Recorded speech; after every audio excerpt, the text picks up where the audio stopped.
Good afternoon, everybody. Thank you for inviting me. I want to tell you a little bit about my journey before we start this. In about 1997, I got kind of hit a wall. I got burned out with practicing medicine in a conventional kind of way, writing a prescription for every problem.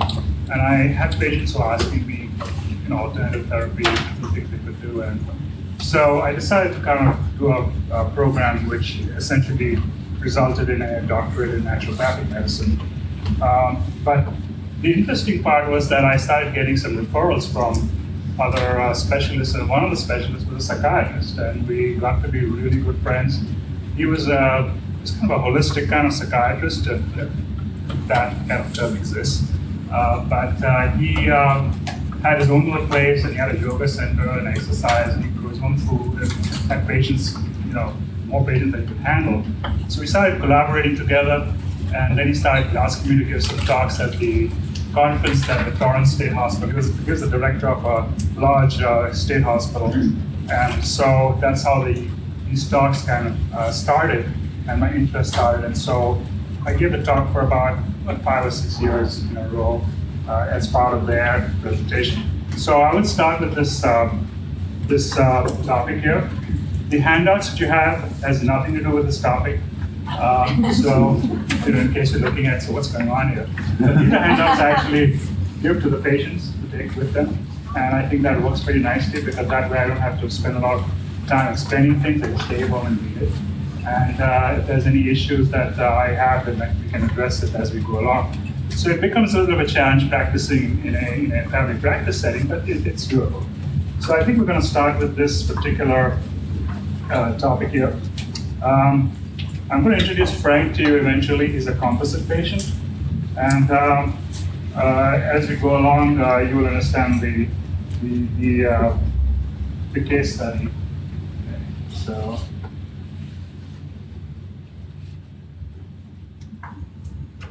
why is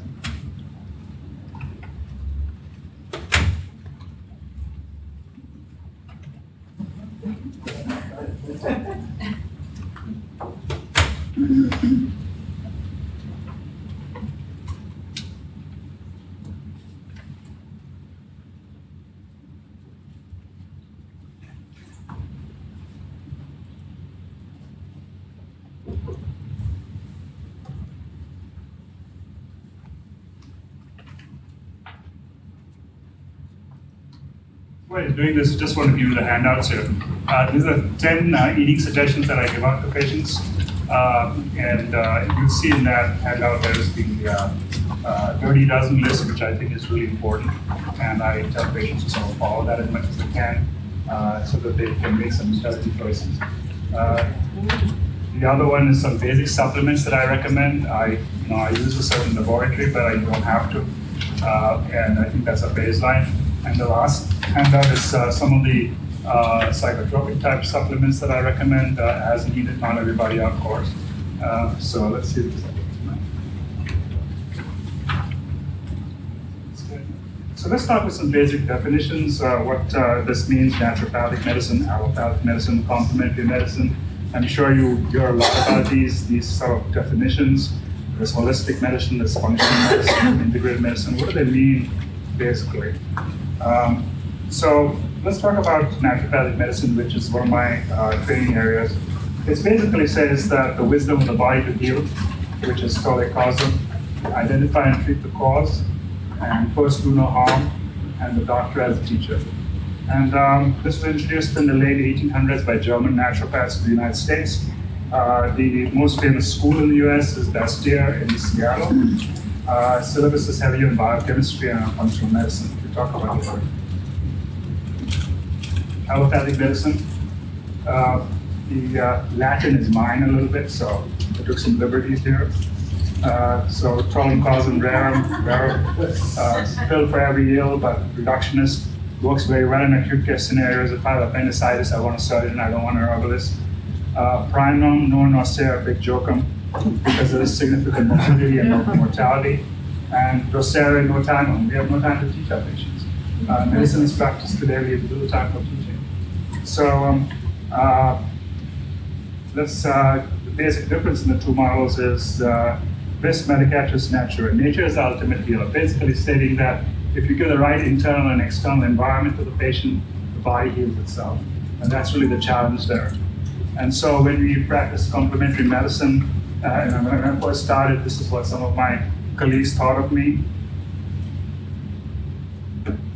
Skip, rattle. Remember, the second battle is the difference between curing general people or just relieving the patient of uncomfortable gas. So it's a concept that people have when you practice complementary medicine, that you're kind of some type of witch doctor. So there's CAM medicine now, as they call it, or CAM. It has a sort of umbrella term to define all modalities of medical systems not fitting the standard model. It includes acupuncture, homeopathy, traditional Chinese medicine. It is not politically correct, can be a little bit confusing, and it sort of falls outside the model. Holistic medicine, or AHMA, is the definition of wellness, and I like this definition. It says, well-being in body, mind, spirit, in harmony with and guided by awareness of society, nature, and the universe. So it kind of encompasses a lot of different things. And we'll talk about the body, mind, spirit triad in a case setting later on. It encompasses all safe modalities of diagnosis and treatment, but it's all very non-specific. It's difficult to get your head wrapped around that concept. So functional medicine. The patient is seen as an individual, universe, unique biochemistry, unique gene expression. It first asks why and how the illness occurred. And the basic tenet is identify the bad, take out the bad, put in the good. It really sounds very simple, but there's a challenge there. And keywords are individual and it's unique, and can be, two patients can be treated the same way, basically, and poses new challenges in understanding the expression of illness. And it focuses on the web, so to speak, of the organ system. Think of it as a spider web. When a fly hits the part of the web, the whole web vibrates. And the question functional medicine asks is where's the fly? You don't pick up one isolated individual and say, this is the organ system, let's fix the organ system. Let's look at the entire dysfunction and see what we can do to fix it. And again, there's a lot of biochemistry in functional medicine. Its goal is to restore the state of wellness, or homeodynamics as they call it, not homeostasis. Homeostasis is a very static thing. Homeodynamics is the body and how it interacts. Integrated medicine integrates all of the above models, and this is the kind of model that I would like to practice, and I like to practice, and I have a vision that one day to have a integrated medicine fellowship in this system here, and it provides a credible, evidence-based approach to the care of the patient. I think this is important. And it uses any credible modality of treatment which is appropriate for the individual patient, and integrates the dynamic of the patient-physician relationship. So when I went to my administrator and asked them about practicing this kind of model back in Pennsylvania, it says, you realize that this hospital puts all in our interactions, and there's me over there. Anyway, so this is a case study. Let's talk about case study. We talk about Frank. We're going to introduce Frank to you.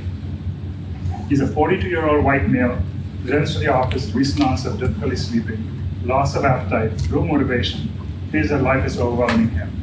He also complains of a dry skin, hair loss, his legs feel like they're on fire, he has no suicidal ideation or intent at this time. Social history, last month started a job, requires shift work, uses 1 to 2 beers to help him fall asleep at night, drinks about 5 to 7 cups of coffee a day, non-smoker, job is not stressful, minimal exercise, played drum in a local band, but not recently, no marital problems, but his wife has had it with his moods. Nutritional history.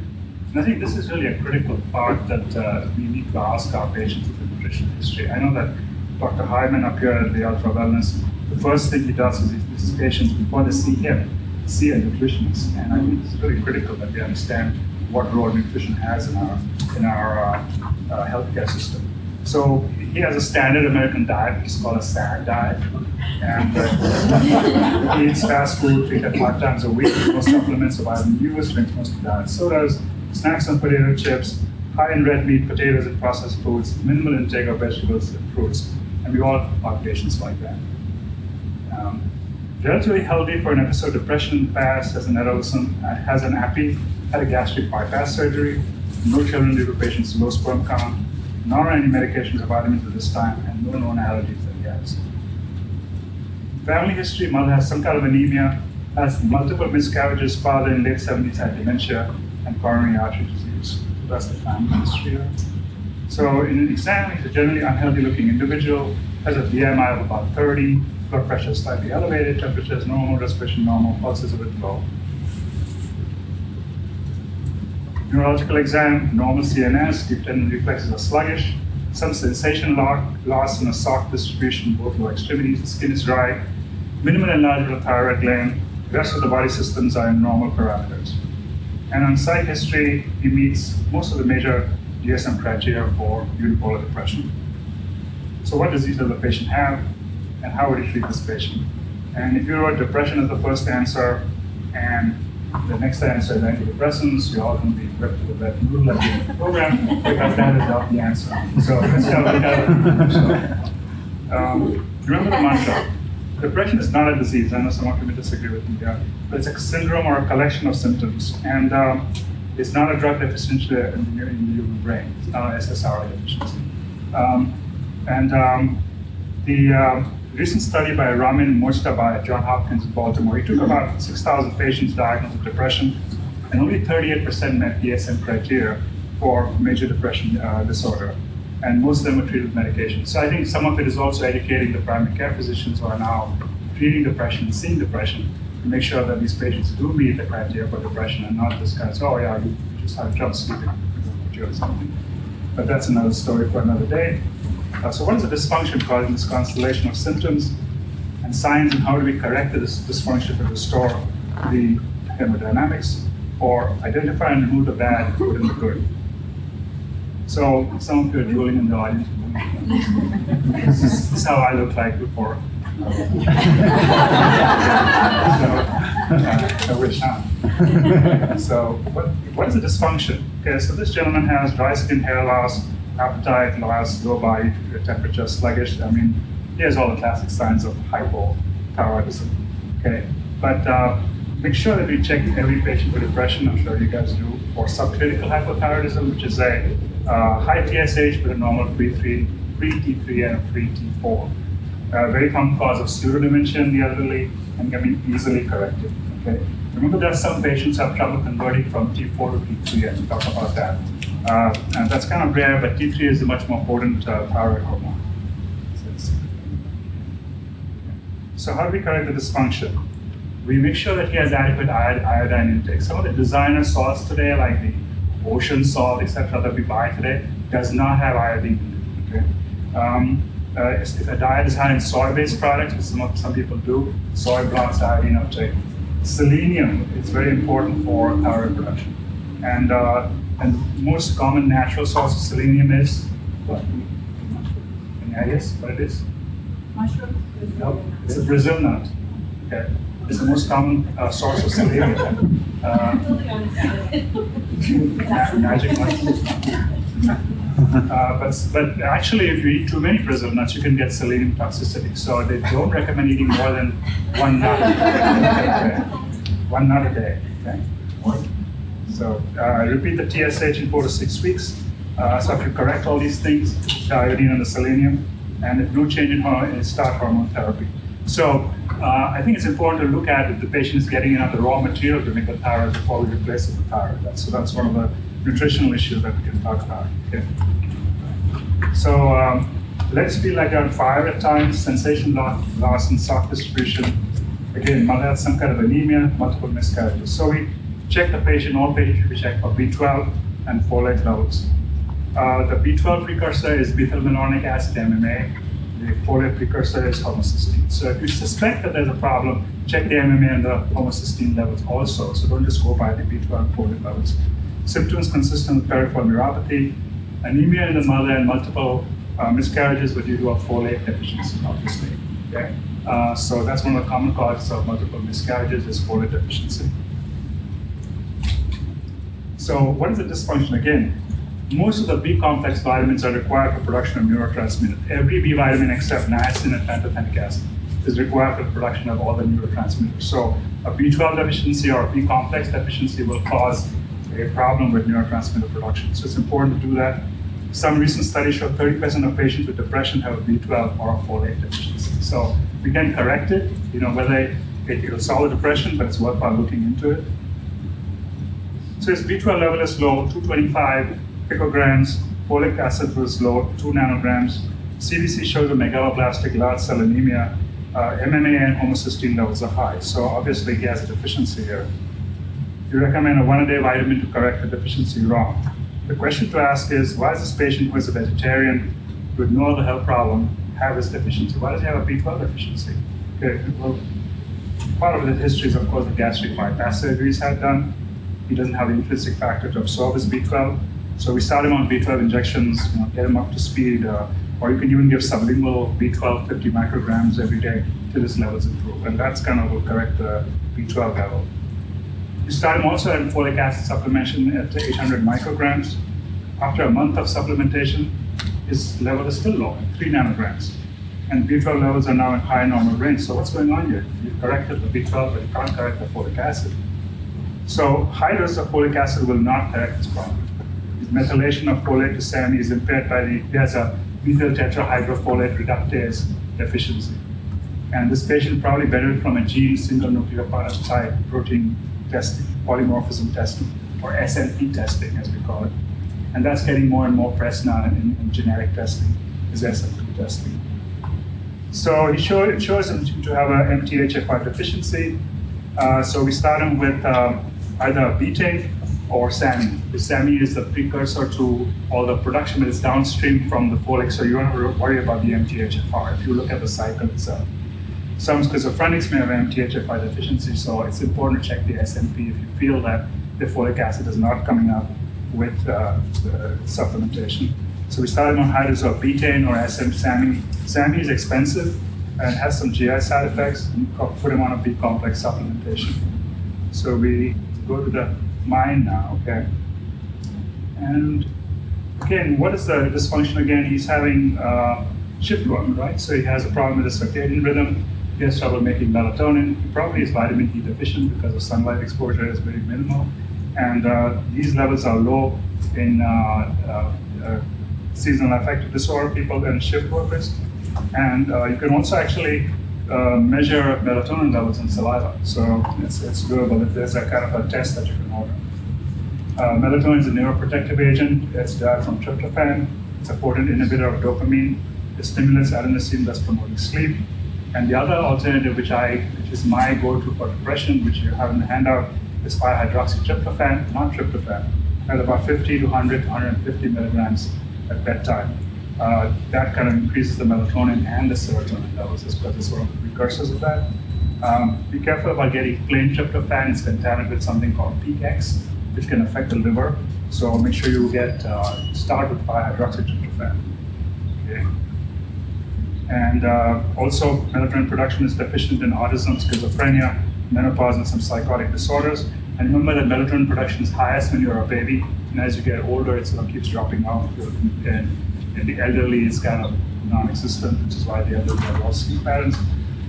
If I'm going to use melatonin, I like to use 3 milligrams of sustained release and immediate release melatonin together, because that kind of helps with the sleep pattern. It mimics the melatonin production more closely. Melatonin does not work if there's no melatonin deficiency, so as far as sleep goes. And what about his food intake? He has a typical a standard American diet, poor omega-3 intake. You can see from your handout that his diet is extremely poor, and he has high trans fats and aspartame and MSG, which is artificial additives. So the most important thing is to increase his intake of omega-3s in his diet. And can be measured in red blood cells. You can actually order a test called omega-RTC levels, omega-3 levels. And there's a strong epidemiological link between depression and low levels of omega-3. And there are lots of studies out there. And of course, there's omega-3s in cardiac disease. The American Heart Association estimates that if everybody took 1,000 milligrams of omega-3 every day, it would cut down 7 cardiac deaths by 100,000 in a year. 700,000, that's amazing amount of statistics. That's amazing statistic. So omega-3s are lacking in the American diet. Essential fatty acids, they're essential because the body doesn't make them. You actually have to get it from an outside source.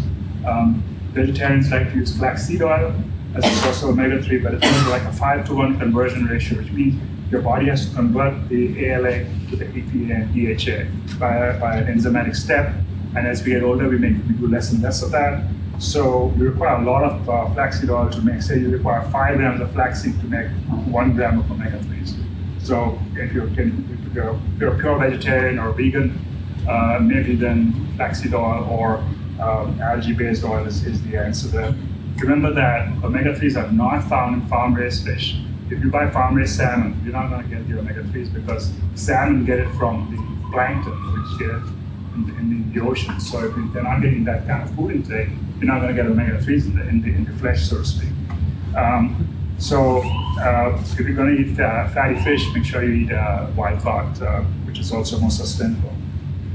Okay, so what is the dysfunction causing? DHA is a major component of neural membranes. EPA modulates brain cytokines. EPA and DHA suppress inflammatory pathways in the brain. I think like 20% or 30% of your brain weight is omega-3 fatty acids. So, first double-blind control studies using EPA, DHA, and corn oil. Later studies were done on mood disorders. You have the references here. I'll keep the slide a little bit longer so you can get down. But these are the references that were done, the studies that were done on mood disorders. They did a study in the UK on a prison population, and they cut down just by changing the diet and adding omega-3s and vitamins to one prison group, cut down the violent behavior by about 30%, and they repeated the study in Denmark. So there's a lot that we're understanding about omega-3s. So if you're going to put your patients on one supplement, which you have for depression, etc., put them on omega-3s because unless they're eating a good diet, they're not getting enough in the diet. So 2 grams a day was added. This was a study for 3 months. Symptomatic patients on existing antipsychotic meds. Patients on high EPA showed improvement, while patients on DHA were comparable to placebo. And the antipsychotic was Risperdal. The 3 arms of the study was EPA, DHA, and placebo, colonizing the placebo.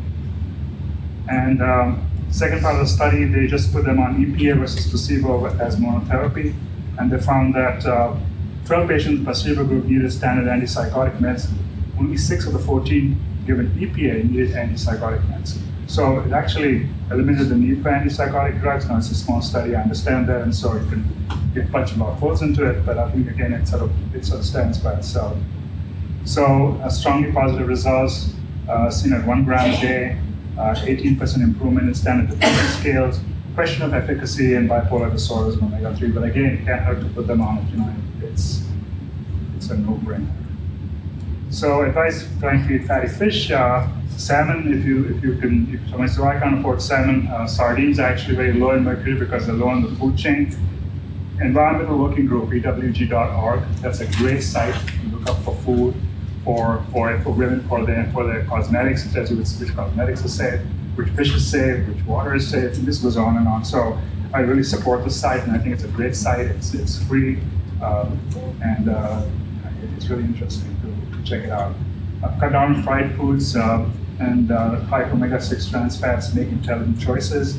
There's a good book called, you may have heard of it, called Eat This, Not That. It's a good source of how to select from fast food menus, and advice supplementation with fish oil. This is the book. Eat This, Not That, and I think it has some good ideas about eating fast food. You don't eat it. So let's talk about the aspartame and the MSG. Okay, my rule of thumb is avoid all artificial sweeteners, and I mean all. I mean Splenda, I mean everything. I think we don't know what the long-term effects are of some of these sweeteners, and every time we turn around, they find, oh, guess what? This is what the side effect is, and we shouldn't have done that. So we all know that you shouldn't be using that pink stuff because of cancer kind of thing. But now the aspartame, the diet soda, and MSG, they're both very common food additives found in a variety of diet products. Aspartame is also known as NutraSweet. MSG is also labeled as glutamate in your food products. Okay, and so why do we make such a big deal? Okay, so aspartame, these are the product breakdown of aspartame. It breaks down to phenylalanine. It's linked to depression, lowers the seizure threshold. This is the an amino acid that aspartame breaks down to. It also breaks down to aspartic acid, which is a neurotransmitter, and it's an excitotoxin causing cell death, and methanol, which is a known neurotoxin, because you know that. And it releases when digestion of aspartame occurs. It also occurs when aspartame is heated at 86 degrees Fahrenheit. What does that mean? This is one of the causes they feel of desert storm syndrome. They had all these cans of soda, diet sodas in desert storm, sitting around, and the aspartame was breaking down, and the troops were drinking this stuff. And when they came back, they had chronic fatigue, they had neurological signs, they had memory loss, lower respiratory symptoms, upper respiratory symptoms, GI symptoms.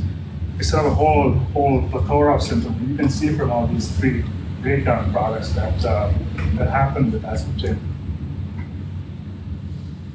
Then MSG is glutamic acid, again an excitotoxin. It's very sensitive. Myelin is very sensitive to its effect. It can cause hypothalamic dysfunction on the HPA axis.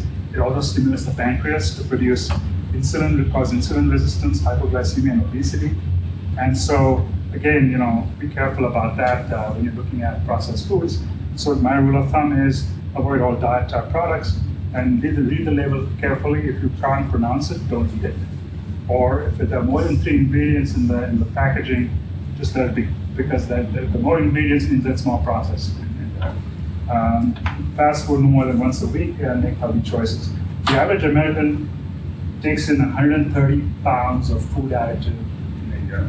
130 pounds. Think about that. That's like a whole weight. But that's really kind of scary to think about the additive. So cut down on packaged food, rainbow diet, various colors of fruits and vegetables, etc., etc. And you have a list there. The reason why I like organic food, and people say, oh, well, that's kind of elitist, why you want organic? And the latest Stanford study said the nutrition content of organic food and regular food is the same. Yeah, of course it's the same.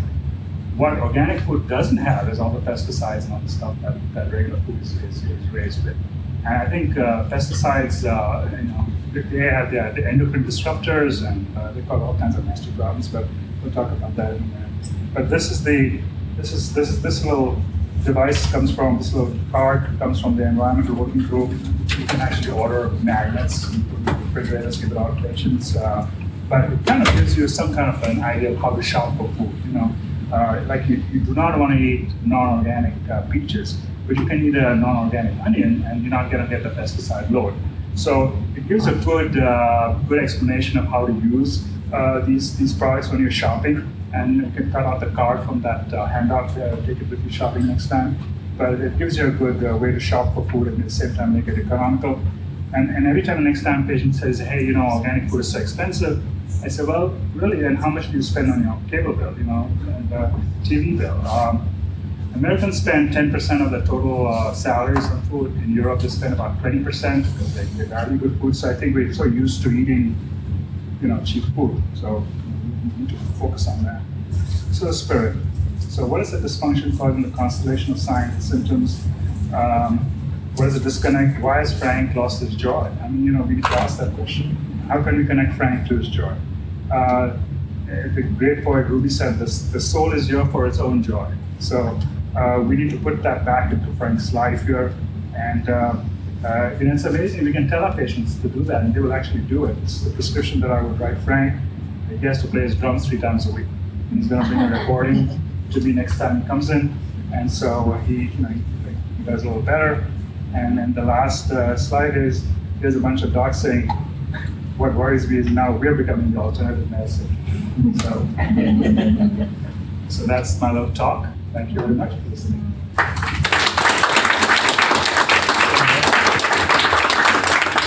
Anybody has any questions? Yeah?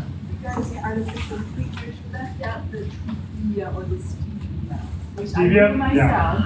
Yeah. Stevia is an artificial sweetener. And I'll tell you why it's an artificial sweetener. It actually cools your tongue thinking it's sweet, right? It's artificial in a sense. Although it's natural. The thinking is that these kind of sweeteners, they sort of trigger certain insulin reactions in the brain and in the body and in the brain, etc. And in fact, the studies done with artificial sweeteners, these patients gain more weight than people who are drinking regular sodas. So there's something to that may be affecting insulin resistance, etc. And we don't understand that yet. But that's why I tell people, 1 teaspoon of sugar has 15 calories. So really, what are you kidding? You have people at Dunkin' Donuts, putting artificial sweeteners in. dunking the donut in the coffee, so you need to kind of look at that. I would recommend that either eliminate sugars or try to use a little bit of sugar if you have to. Agave nectar is good, I like that.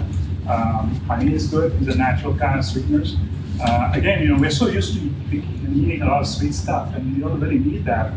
Sugar is a very recent invention, you think about it. It's only in the last 100 years that it became very popular. Before that, people didn't know what sugar was. So, yeah. A little pure maple syrup, is that? Yeah, I think it would be good. Yeah. I think the more natural the sources, the better. Yeah. Sometimes mass health covers the complex vitamins and fish oil. When I pull down my menu, there's a lot of choices. Do you have any recommendations about? No, I don't, but here's a good rule of thumb. If you open up a bottle of fish oil capsules and it smells fishy, it's bad. I mean, it's not processed very well. It shouldn't really have a fishy smell at all, okay? And here's a little trick also to my fish. The gel caps, they're really big sometimes, and it can sometimes cause like a fishy burp, afterwards. So put it in the freezer with the bottle and take the gel cap directly from the freezer. Or get children's gel caps, just smaller and smaller. So you can, you can figure that out. So I can't tell you exactly which brand. I recommend the brand, which I have in the handout there, but I don't know what to tell you. There are so many out there. So if you can, tell them that, hey, when you open the bottle, it smells kind of fishy, it's not processed very well. If you open Nordic Natural, which is one of the top brands, you won't have that fishy smell. So think about that. Yeah. Actually, I've done some reading that recommended EPA to DHA ratios if you're using fish oil to help. Yeah, I think it's a 2-to-1 ratio, which normally comes in fish oil. Yeah, normally comes in fish oil. The more important ratio is the omega-3 to omega-6 ratio. It used to be 4-to-1 in the American diet a long time ago. Now it's 40-to-1. People are eating 40 times as much omega-6 as omega-3s. And the more omega-6 you eat, the more omega-3s you need. So if you cut down on your omega-6, you actually need less omega-3s because the ratio is critical. Does evening primrose go the same way as the flax into the EPAs? And is it? Evening primrose is omega-6, I think. Okay. Yeah, 6. The Cadillac of essential fatty acids is omega-3. That's what you want in your diet. Okay. There are some preparations which have the 6 and the 9 and combinations of the above, but that's very expensive, and you can pretty much substitute or eat fatty fish. Salmon is a good source of omega-3. 12 ounces of salmon once a week will give you a lot of omega-3s, and also vitamin D, okay, which is also high in salmon, but it has to be wild-caught salmon. If you can't eat fish, then the flaxseed is the best way to go? Yeah, the flaxseed again is the 5-to-1 conversion. You eat a lot of flaxseed oil to get that 1 gram of omega-3s, 5-to-1. So my wife is a vegan, and that's what she uses flaxseed oil. Yeah. How do you feel about protein shakes? Bad idea. Yeah. I'm a big believer that if you can get your supplement from a food source, by all means do it.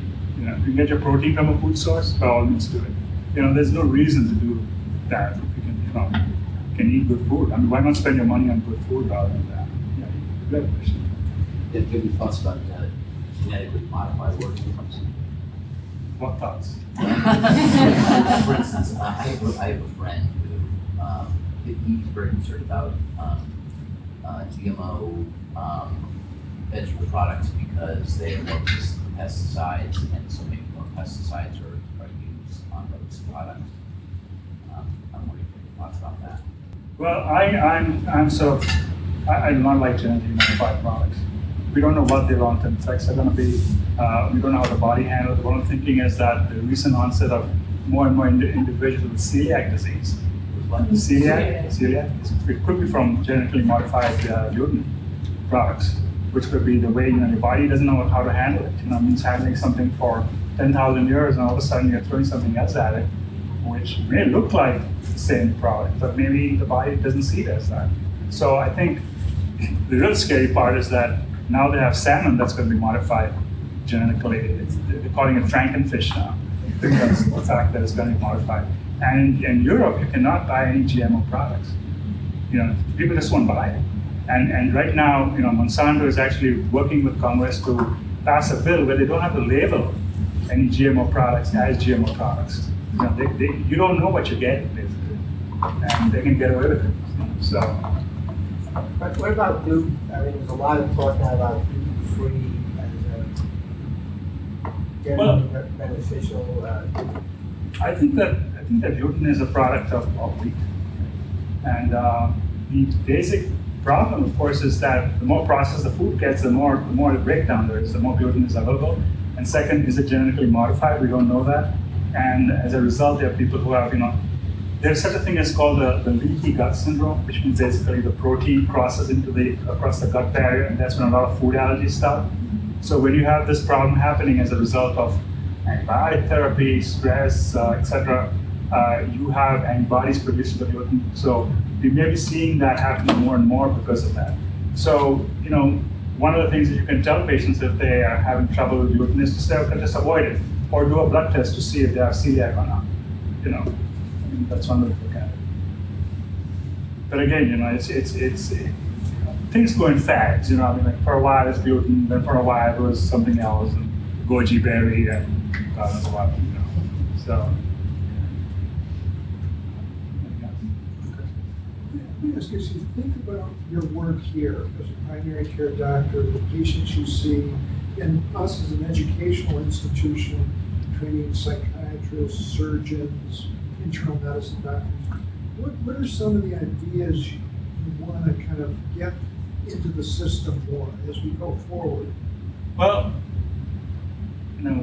my thinking is, and I might sound a little iconoclastic here, is that I think drugs and surgery and all this stuff should be like the last resort, of our therapeutic intervention.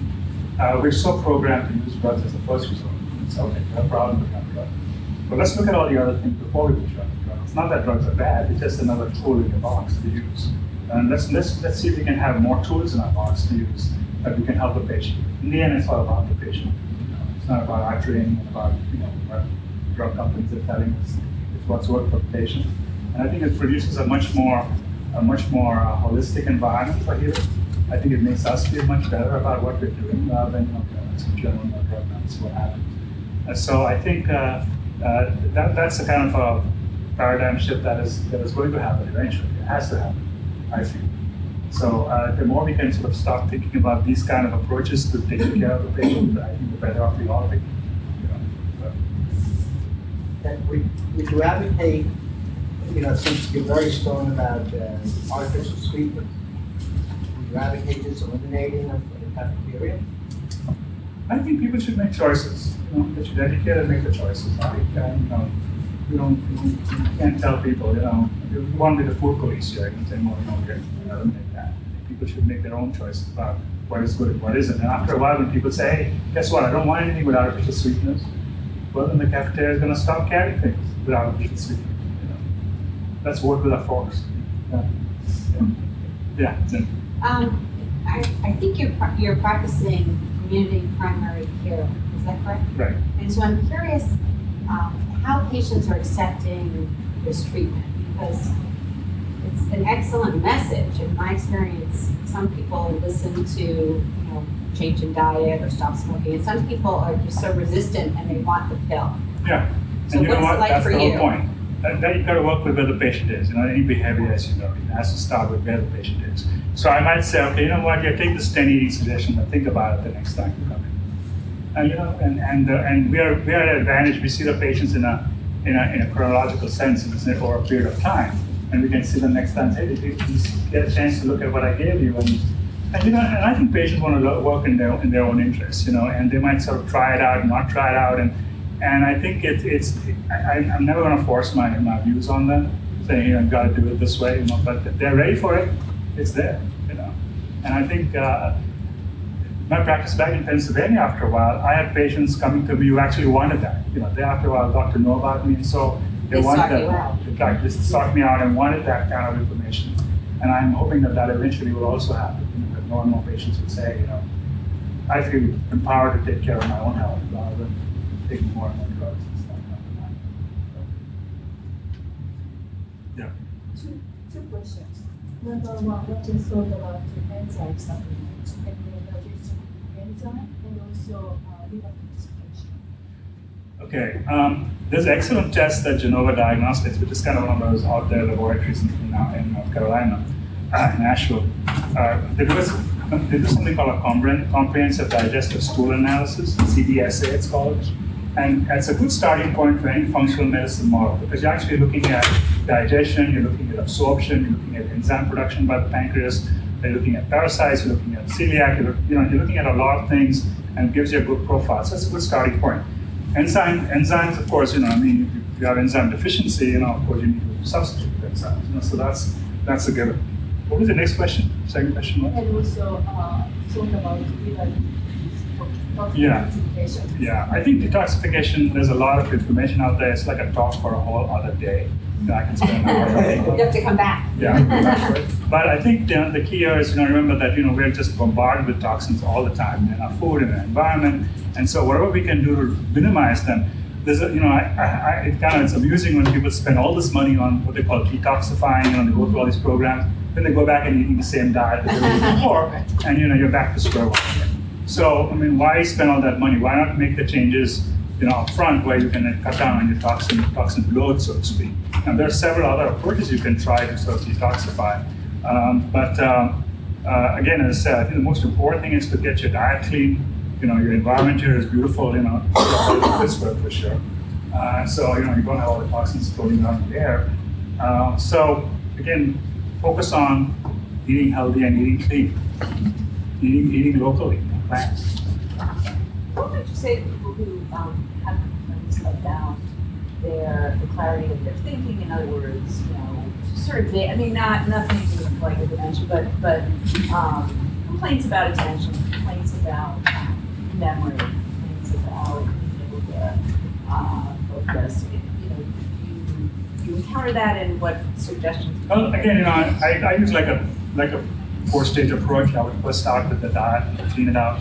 Second, start with some basic supplementation, which I give you a handout for. Mm-hmm. Third, trying to do exercise, meditation, all that good stuff. See where it goes. Obviously, you want to be sure they don't have any medical reason why they're having this problem. Diabetes, etc., thyroid issues, and just kind of keep that approach in mind. That's a good starting point. But again, that's a tough question to answer. Yeah. So I noticed when we're eating like our great-grandparents, milk is not in the diet. No. So what's your There is no reason why the human standpoint adult. on dairy products? Yeah, there's no reason why the human adult should be drinking the milk of another mammal. There's no good reason to do it. I think it's the milk lobby that's promoted it a lot. But you can get your calcium from other sources, vegetables, fruits. Yeah. So, and that includes all dairy products, basically. Again, do I like cheese? Yeah, I eat cheese every day. I like cheese. Yeah. I could go without cheese. Yes. But again, you don't have to be eliminating all. But if you're going to eat any dairy, make sure it's organic. You know how a poor cow is treated in a factory farm raising milk. You would not drink that milk. Right.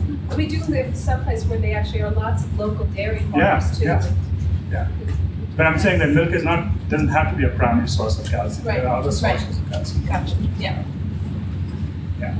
Any thoughts about juicing? Juicing? Yes. Great idea. Yeah. There are two ways to juice. One is to actually use a juicer, which kind of gets you all the juice out, but eliminates all the fiber. And the other one is to use like a blender, like something like a Vitamix or something like that, where you have a lot of the fiber in the thing. Okay. Maybe once a week you could just juice. See, that gives your GI system a break. It gives you the nutrition you need. Is it necessary? Not really.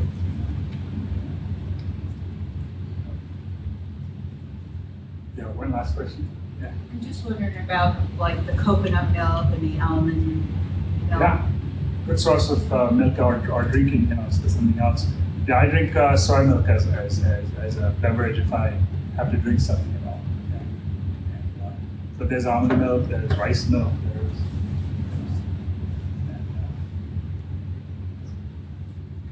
Wonderful presentation. Thank you so much.